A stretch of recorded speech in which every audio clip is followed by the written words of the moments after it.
Bom dia, segunda série. Iniciando a gravação da nossa aula de hoje, dia 22/10, aula de literatura, estaremos iniciando o Parnasianismo. Parnasianismo foi uma das escolas literárias que teve início no século XIX, em meados do século XIX. Ele ficou conhecido como a arte pela arte. Esse é o lema dos escritores parnasianos. Quando a gente fala de realismo, a gente pensa no lema, né? Os fins justificam os meios. Naturalismo, o homem é produto do meio. Quando nós falamos de parnasianismo, o lema dos escritores parnasianos é arte pela arte. Se nós observarmos já pelo lema, há uma preocupação em transformar esse período muito mais em um artefato artístico do que em um período literário propriamente dito. Por isso essa ideia de arte e arte. Ah, mas a literatura não é arte? É. Então nós vamos produzir arte dentro da literatura. Como? A palavra torna-se para a gente um artefato artístico. Então, essa questão de discussão social, crítica social, olhar para a sociedade, sentimentalismo, nada disso existe aqui no parnasianismo.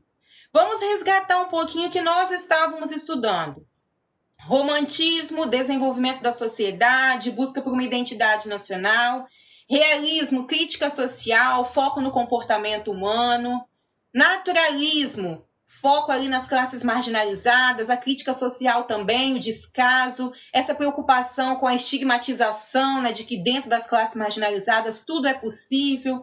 E aí, com o naturalismo, a gente começa a observar que a literatura vai ganhando ares, vamos dizer assim, de literatura mais popular.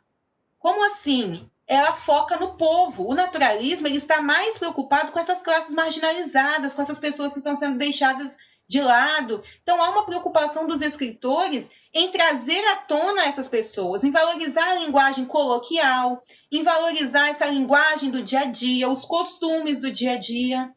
E aí nós sabemos que para a elite literária, para a elite artística do país, isso não é legal.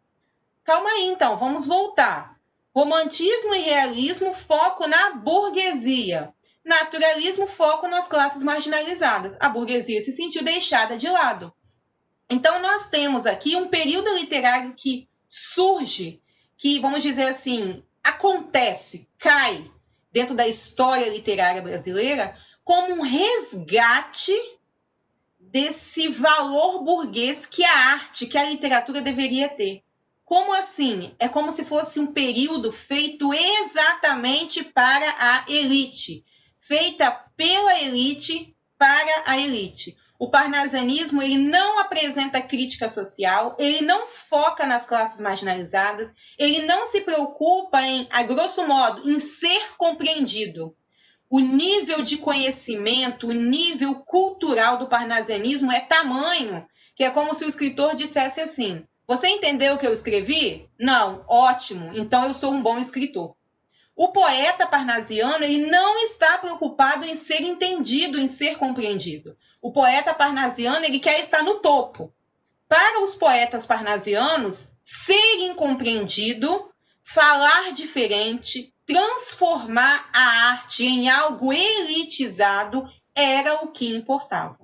Então, nós vamos observar que o parnasianismo ele foge daquela ideia de criação de uma identidade brasileira, de organização de uma literatura que refletisse a nossa realidade.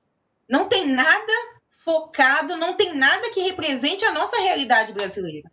Vocês vão observar que o parnasianismo ele resgata mitologia grega.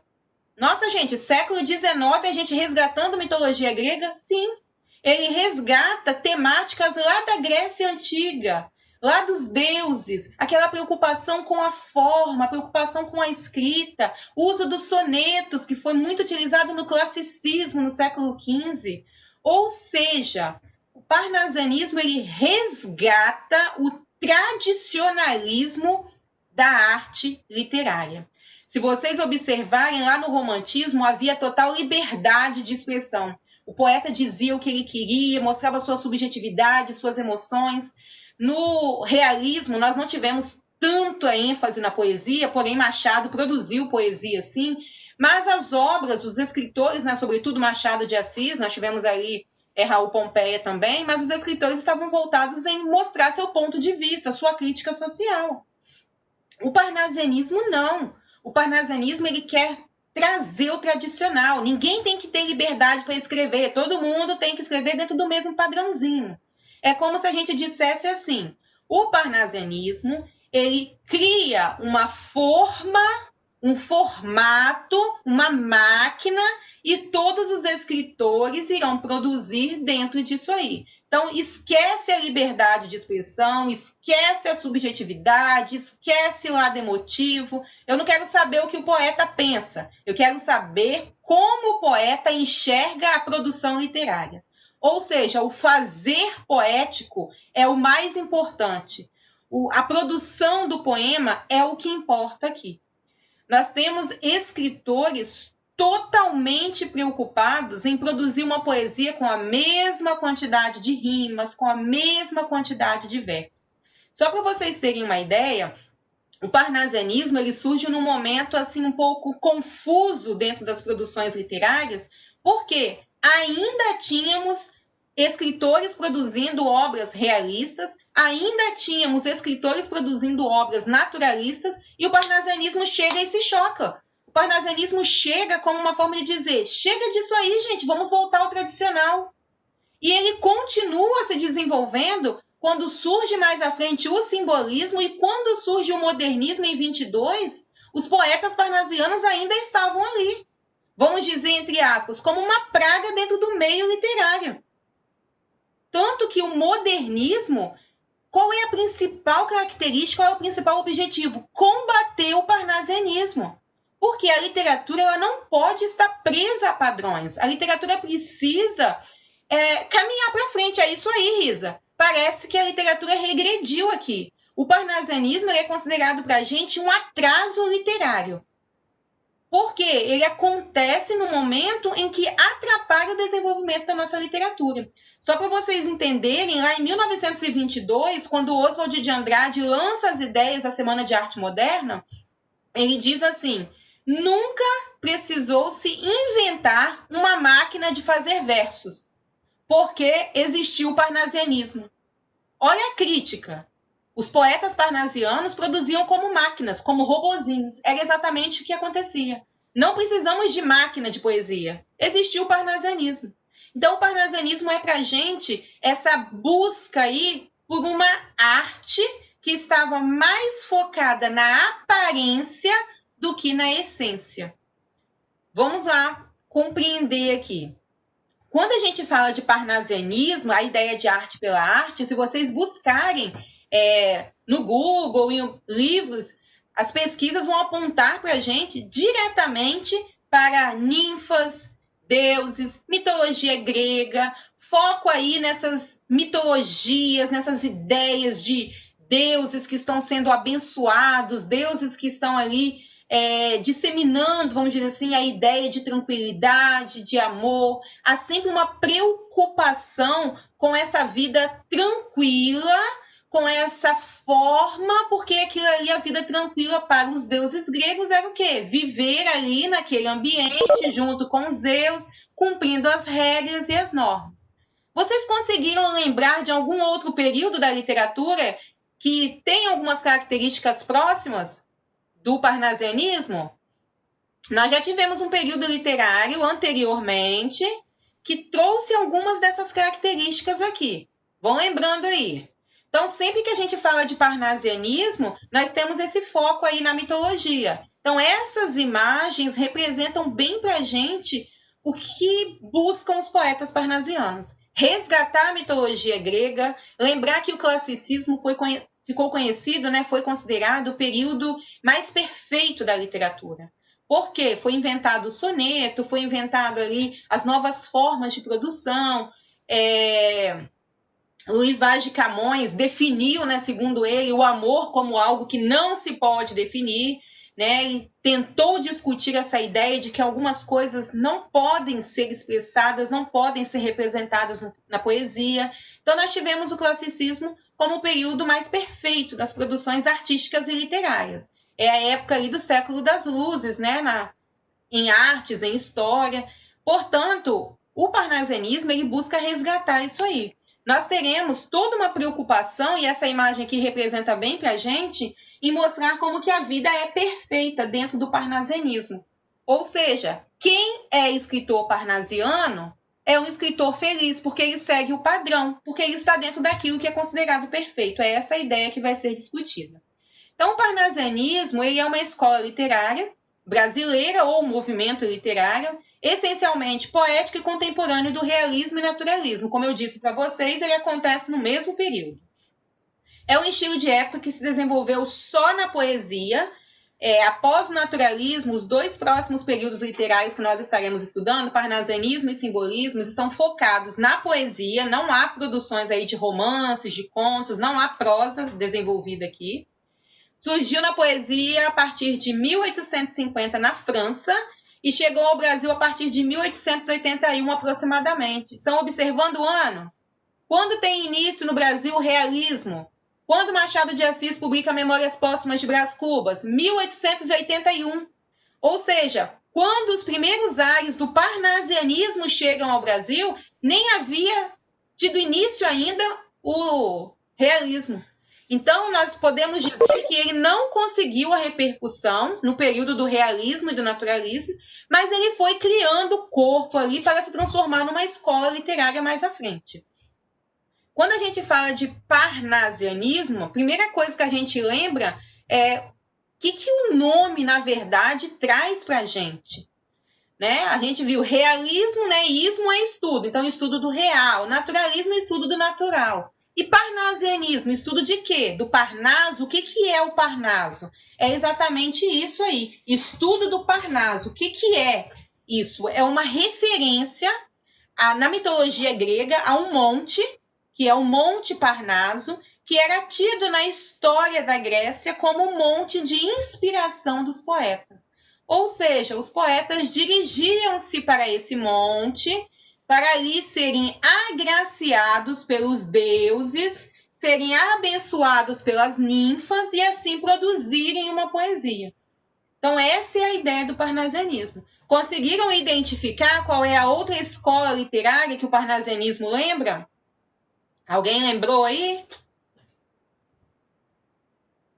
O parnasianismo ele também é conhecido como neoclassicismo, ou seja, um novo classicismo. E esse novo classicismo retoma a ideia de que o classicismo também já havia sido discutido no Brasil lá no século XVIII, no arcadismo. Lembram disso? Arcadismo, a região da Arcádia, né? A vida no campo, a vida perfeita com as ninfas, com os deuses. Então, o parnasianismo ele está muito próximo ali do arcadismo, a busca ali por essa ideia de perfeição. No campo, não. O arcadismo buscou a vida perfeita no campo. O parnasianismo busca a perfeição dentro da escrita. Ia falar, João? Então, o parnasianismo ele busca a perfeição dentro da escrita. Mas aquilo que nós vimos lá no arcadismo como características, resgate da mitologia grega, uso de termos latinos, uso de expressões que lembram a história grega, isso será mostrado aqui para a gente também. Lá no arcadismo, nós tínhamos a morada do deus Pan, né, que era Arcádia, que era a morada do deus Pan, onde os poetas e pastores iam para serem inspirados, vamos dizer assim, para serem agraciados, né, pelo deus Pan, que tocava a sua flauta e assim abençoava os pastores e poetas. No parnasianismo, nós temos os poetas que se dirigiam ao Monte Parnaso para serem abençoados pelo deus Apolo, deus da luz, que trazia ali a iluminação para a produção poética. E é o que a Risa colocou ali. Nós estamos regredindo se nós formos analisar a história da literatura brasileira. É um resgate que não faz sentido. E aí a gente levanta um questionamento. Por que, então? Qual era o objetivo? Exatamente transformar essa arte, esse período, em algo elitizado. Por quê? Como que o povo, como que as classes marginalizadas iriam ter acesso à mitologia grega? Como que o povo que estava trabalhando ali no desenvolvimento do país iria saber da história da Grécia Antiga, iria saber da história do classicismo, iria compreender a preocupação poética com rimas, com versos. Então, o parnasianismo, ele está totalmente voltado para projetar uma divisão cultural. Ou seja, ele é feito para a elite. Quem não é elite não acompanha o parnasianismo. Quem não faz parte do meio elitizado não pode, não deve fazer parte, interagir, tentar compreender o que é o parnasianismo. É exatamente isso aí que nós vamos discutir. Com relação à origem, no geral, o parnasianismo ele surge na França em 1896, com a publicação de uma revista chamada Le Parnasse Contemporain, que também dá origem ao nome da escola. A gente vai destacar lá na França Baudelaire e Gautier. E Baudelaire vai ser o autor que nós mais ouviremos falar quando a gente diz parnasianismo europeu, né? Baudelaire é o representante do parnasianismo na Europa. Em Portugal, a corrente, né, as ideias ali só começaram a ser sentidas na segunda metade do século XIX e nunca chegou a se assumir de verdade. Ou seja, o parnasianismo ele aconteceu na França e aconteceu no Brasil. Em Portugal, não houve essa ênfase, esse desenvolvimento aí.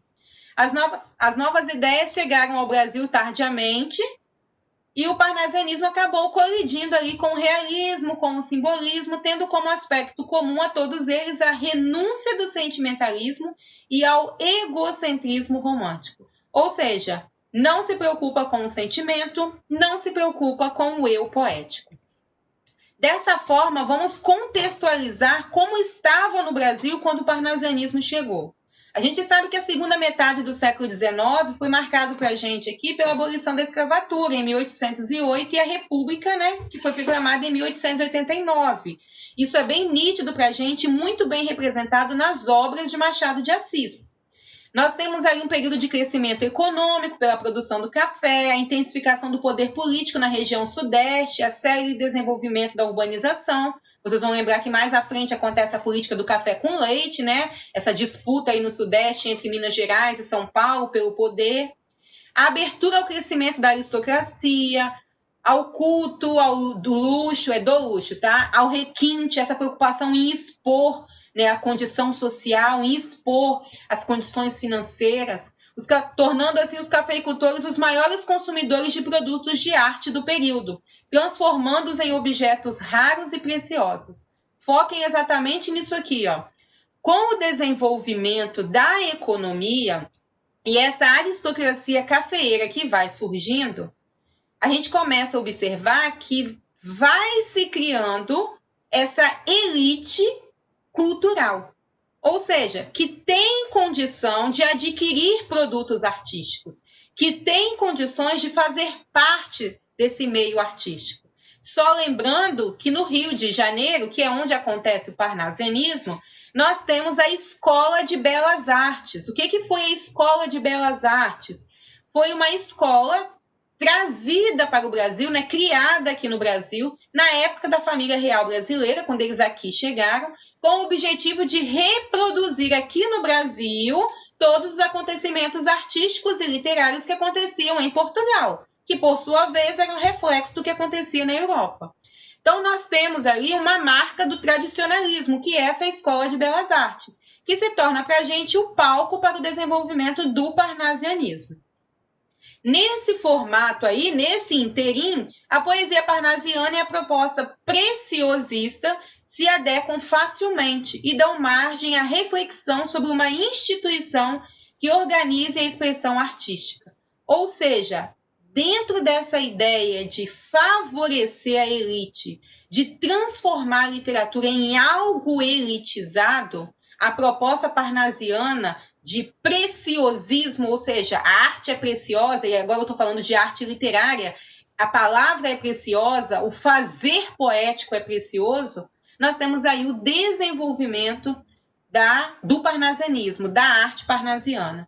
Em 1897, acaba se criando a Academia Brasileira de Letras, foi criada por Machado de Assis, né? Fundada ali pela elite dos escritores da época. Lembrar que foi Machado de Assis quem criou, mas nós temos escritores parnasianos que auxiliam aí. Porque, como nós temos produções literárias bem amplas, vamos dizer assim, é como se nós procurássemos, dentro da Academia de Letras, trazer esse amálgama de todas as produções, né, como realismo, naturalismo e parnasianismo. Por quê que eles não utilizaram a Escola de Belas Artes? Por que foi necessário criar a Academia de Letras? A Escola de Belas Artes era tradicional, ela estava presa ao tradicionalismo. Enquanto a Academia de Letras, ela permitia o quê? Diferentes escolas literárias, diferentes manifestações literárias. Ok até aqui? Estão acompanhando comigo? Tudo bem? Beleza. O que é, na verdade, esse preciosismo poético, artístico, né, e poético que aparece aí dentro do parnasianismo? É exatamente a discussão do lema arte pela arte. O parnasianismo também é conhecido como a arte da palavra. E aí nós temos a seguinte explicação: arte pela arte, por quê? Nós temos a arte de fazer poesia por meio da arte da palavra. Para o poeta parnasiano, a palavra em si já era algo artístico. E o que será feito? O que será produzido? Poemas em cima da palavra. Então, é como se eu tivesse micro, né, a palavra, vamos dizer assim, que é um artefato artístico. A partir desse micro, eu tenho o macro, que é o poema que será produzido com várias palavras. Então, o poeta parnasiano, ele diz que a palavra é preciosa, que a palavra é um artefato artístico, e ele se compara a um ourives. Observem a humildade do poeta parnasiano. Para o poeta parnasiano, a palavra é tão preciosa como o ouro, como o metal precioso. E ele, enquanto poeta, é tão precioso quanto um ourives. Ourives são aquelas pessoas que trabalham, né, com essas pedras preciosas, com o ouro, polindo, limando para produzir um anel, um brinco, alguma coisa que surja disso aí. Então, é essa associação que o poeta faz. A palavra é um elemento precioso, é uma pedra preciosa, vamos dizer assim, que precisa ser polida, limada. Mas a própria palavra já é algo precioso, né? Como se fosse um diamante bruto, como se fosse uma pedra de ouro. E em cima dessa palavra, o poeta, que se considera um ourives, um trabalhador da palavra, ele vai utilizar essa arte aí, que é a palavra, para produzir uma poesia. Resumindo, é a produção da poesia por meio da palavra. Lembrando que tanto a palavra quanto a poesia são considerados ali elementos artísticos. Então, o poeta, ele se autodefine como alguém importantíssimo.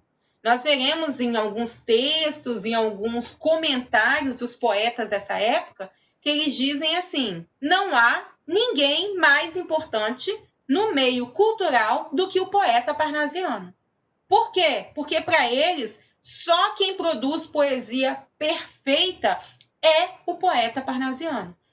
O que eles buscam criticar é que a liberdade de expressão que aparece lá no romantismo, que surge em alguns poemas do realismo, foge do tradicionalismo. Se foge do tradicionalismo, é como se virasse um oba-oba que pudesse ser compreendido por qualquer um, que pudesse ser acessível ao povo. E não é isso que os poetas parnasianos querem. Eles querem que a arte tenha cara da elite, que a arte seja uma representação da elite.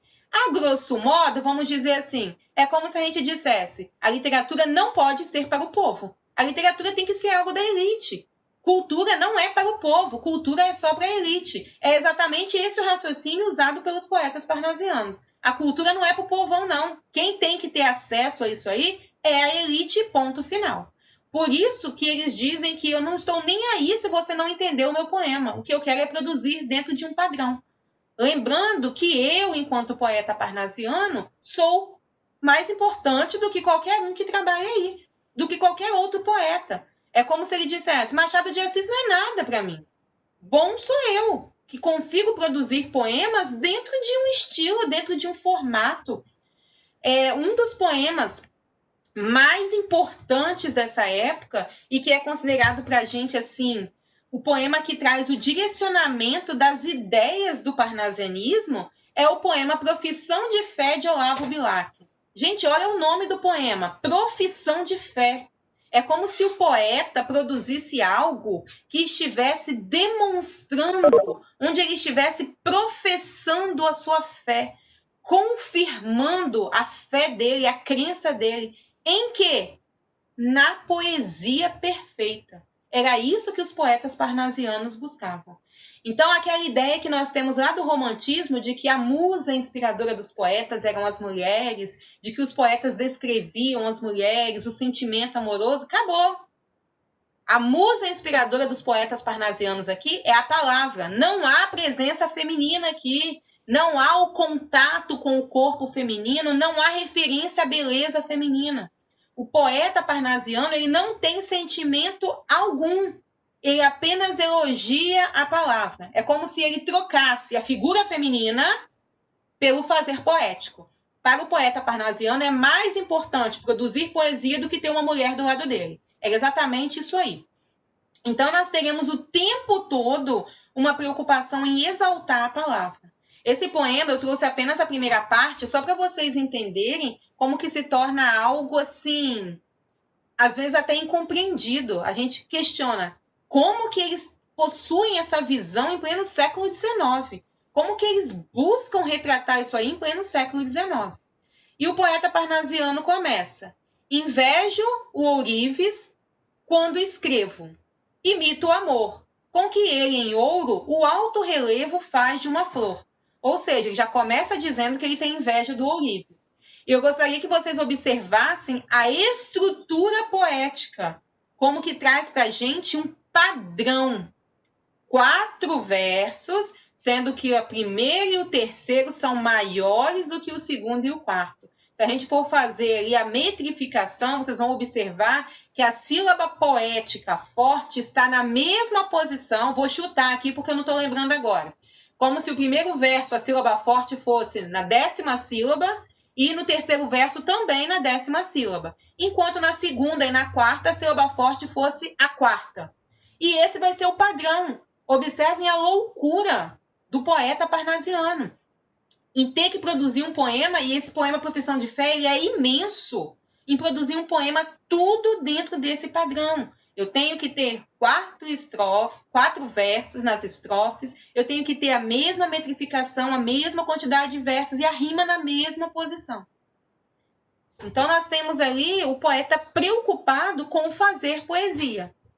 Imito.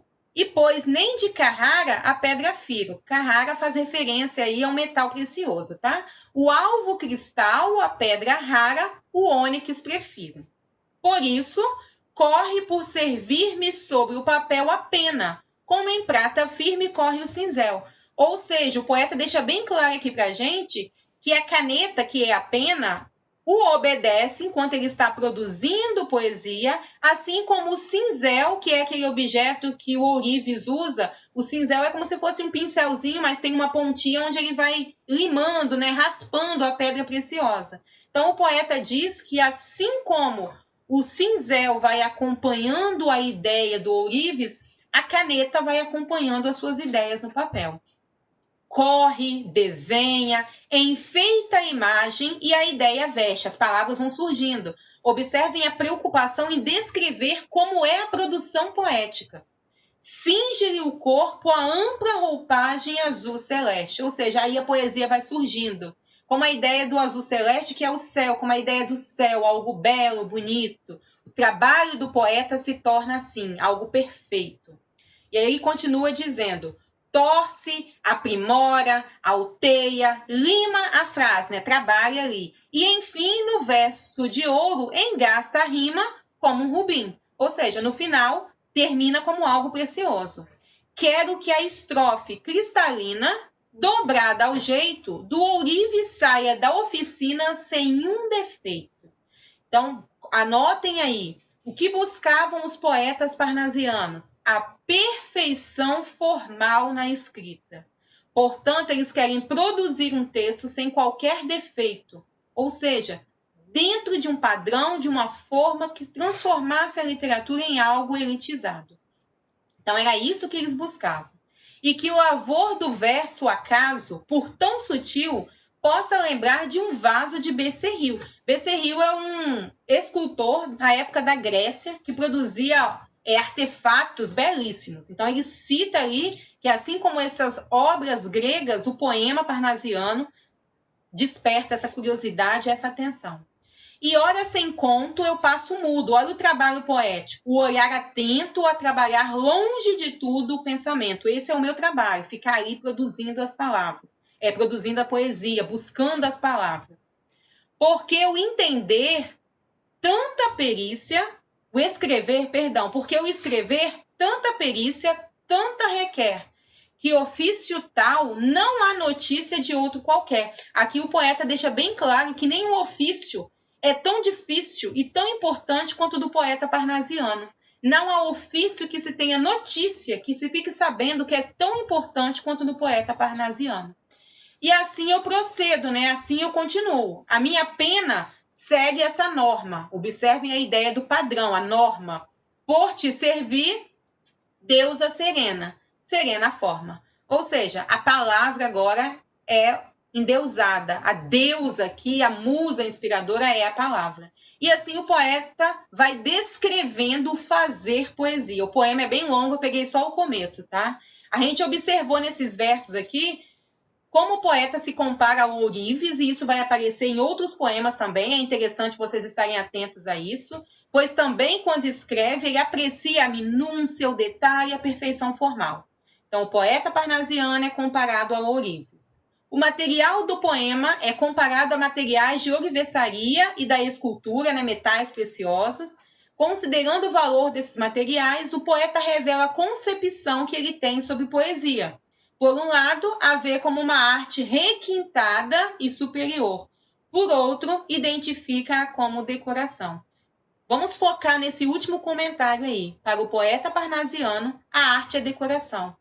Ou seja, a arte para o poeta parnasiano, ela deve ser algo para distrair e não para focar na realidade social. E essa é a maior crítica que os poetas parnasianos irão receber, porque eles tentam desvincular a literatura da realidade.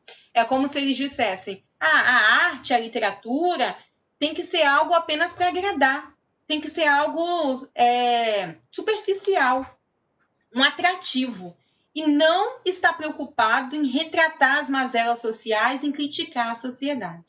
O fundamento maior do projeto estético do parnasianismo, portanto, é essa perfeição formal.